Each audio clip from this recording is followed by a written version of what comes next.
guys, it's Kevin again, and in this video I'm going to be reviewing to you Once Upon a Time Wonderland Season 1, Episode 4, Serpent.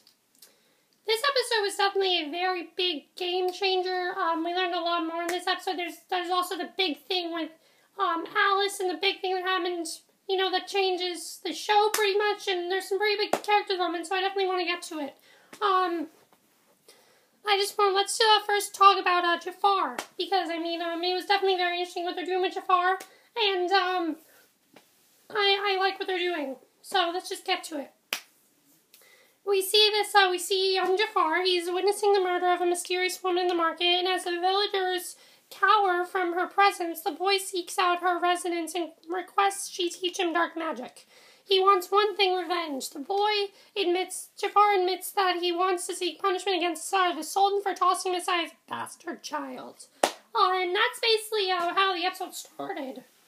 It was definitely pretty cool to see his origin story and everything, but, we then go to 15 years later, and Jafar is a grown man in the city of Agrabah.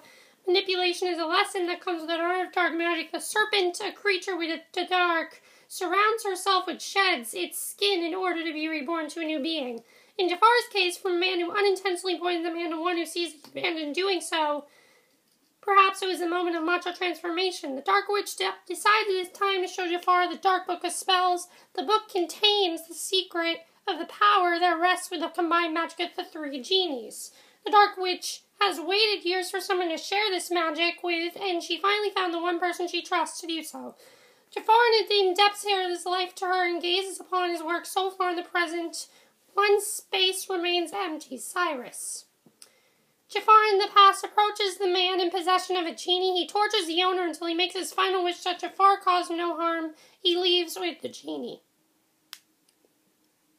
And, so yeah, that was basically, there's more with Jafar, though. There's more with, Jafar and everything like that. Because then we go to the present, and nothing is more important than honesty between two people. Jafar inquires as to the Red Queen's purpose for bringing the knave to Wonderland. She admits that she only summoned the troublemaker in order to make Alice follow someone she trusted. Now that Will has served his purpose and is only making more trouble for their quest, Jafar demands the knave be eliminated, and he leaves the queen with the task to do so. And this was definitely really big with the knave and everything. Jafar places the serpent towards Anastasia and asks politely why the knave is still breathing in the dungeon. Jafar wants to make an example of Will by holding a public execution on the chopping block. It is time for the Red Queen to prove to the land and to Jafar that she is more than just a girl with a stolen crown. Jafar wonders what is wrong with the lovely queen's distressed attitude. Alice is spotted in the crowd, but Jafar demands that nothing be done about it. Let the duo see just how far Alice is willing to go to save a friend. After a brief discussion on the merits of avoiding the Red Queen, Alice convinces the knave they must continue on their journey. The queen's captors are out in droves to capture them. Alice wants to stay and fight while Will takes off to divert them, and he hides from the pack. He overhears the enemy crumble to their feet. Assuming it is the work of Alice, he comes out into the clearing only to receive an almost welcome surprise: a visit from Anastasia, now clad in the jewels of royalty. And this was not a good visit between Anastasia and him. Alice attempts to find the knave in the underworld, but is stopped before she enters by a woman who goes by the name Lizard. She offers to go after the Red Queen with Alice since she needs repayment from the knave. After all, dead man can't pay debts. It turns out, though, that the Lizard and the knave have a rather deep history together. Will needed someone to tag along with after the breakup, stealing and manipulating the weak. On the road to the castle, Alice and Lizard come across a notice: public execution today, the Knave of Hearts. So this is pretty big here. We definitely see that the Knave of Hearts he was with a lot of women. It was definitely very interesting to see that. But then we see that Jafar and the Queen... as the executioner raises the axe over Will's head, the crowd draws in a collective breath, only to exhale in feverish disgust as the blade slices his bound hands and misses his neck. The executioner rips the hood off to reveal it is indeed Alice, and she and Will escape over the wall via catapult intended to launch Will's severed head. Jafar and the Queen arrive in the hedge to cut off Alice and the knave. The knave is, it's all for the heads for Alice. Yes, pretty literally was off with their heads. The knave is close to death at the grass. Seriously, did we not want to hear the Red Queen say, off with your heads? I sure wanted to hear the Red Queen say, off with the heads. But we didn't. The knave is close to death and at the grasp of Jafar's magic, but Alice uses a wish, entwining their lives together. If one dies, the other dies. So Alice makes her first wish. Basically, Jafar attempts to torture Alice into making another wish, but she refuses. It is only after Jafar informs Alice that he will never stop torturing those she cares about that he flees. Alice is left with a statue of her former partner, Will. He may be alive, but he is not going to help her anytime soon. Anastasia gets a slap, a real courtesy of Alice. However, she still refused to help her once lover or his new friend. Alice finds herself in a new type of prison, alive but never free. Will and Anastasia have a bit of chat in the dungeon before Jafar goes up to claim his prize. Will knows the real Anastasia behind the red facade, and he is willing to use that information any way he can.